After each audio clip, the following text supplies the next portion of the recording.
This video is about Kitcher's scientific realism. In his book, The Advancement of Science, Kitcher explains the scientific realists believe that science aims for and achieves the following three things.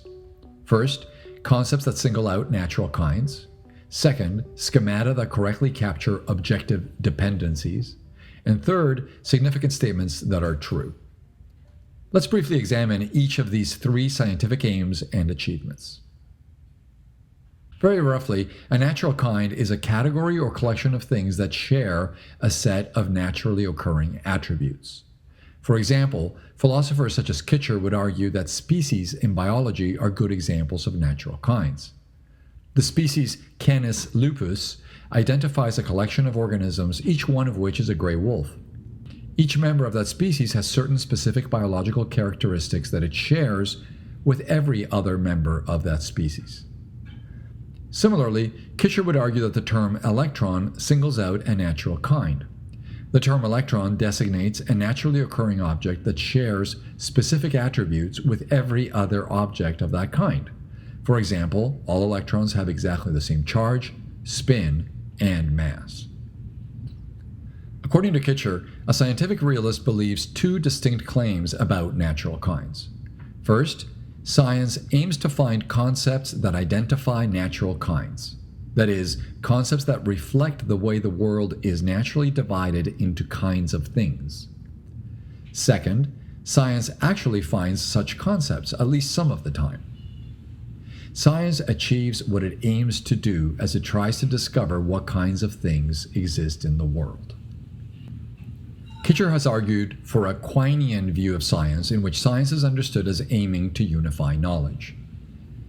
Science unifies because it uses a small number of argument patterns to explain a wide variety of phenomena.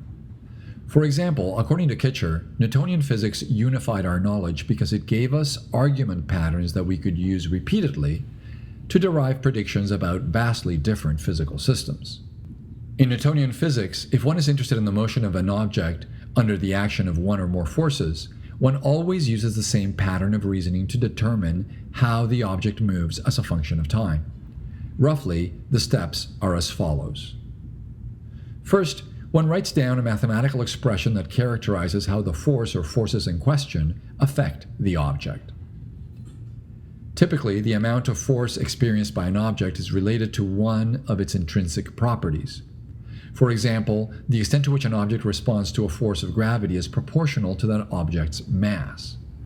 The extent to which an object responds to an electric force is proportional to that object's electric charge. The second step is to write down an equation of motion. Using the force law from step number one equates the force law to the product of the inertial mass of the object and its acceleration. This yields a second-order differential equation known as the equation of motion. The third step is to solve the equation of motion.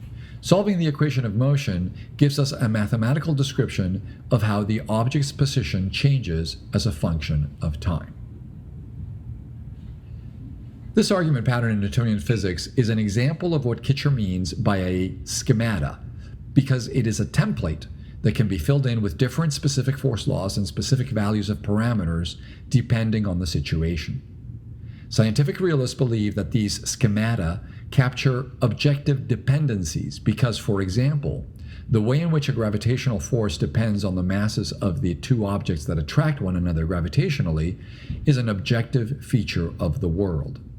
Similarly, how gravitational attraction leads, for example, to how a specific planet orbits the sun is also an objective dependency. For Kitcher and other scientific realists, these schemata unify our knowledge in the sense that we can use one schemata or pattern of reasoning to make predictions about a wide variety of physical systems. For realists such as Kitcher, these reasoning patterns are not merely human inventions for deriving accurate empirical predictions. They are instead theoretical representations of objectively existing dependencies among natural kinds. The third thing that Kitcher believes science aims for and achieves is a collection of significant statements that are true.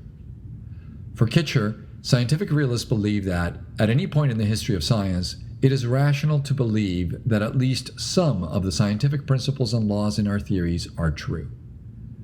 For example, a scientific realist such as Kitcher would say that in the late 19th century, it was rational to believe that the law of conservation of energy is true. One theme that emerges from our look at Kitcher's account of scientific realism is that scientific realists believe that science discovers three types of things about our world. First, science discovers what kinds of things exist in the world. Second, science discovers the general principles and laws that govern the behavior of things in the world. And third, science discovers objective, often quantifiable relationships that characterize how one object or some of its properties depend on other objects or some of their properties. So you see, Kitcher's scientific realism is quite different from the anti-realism espoused by Bas van Fraassen.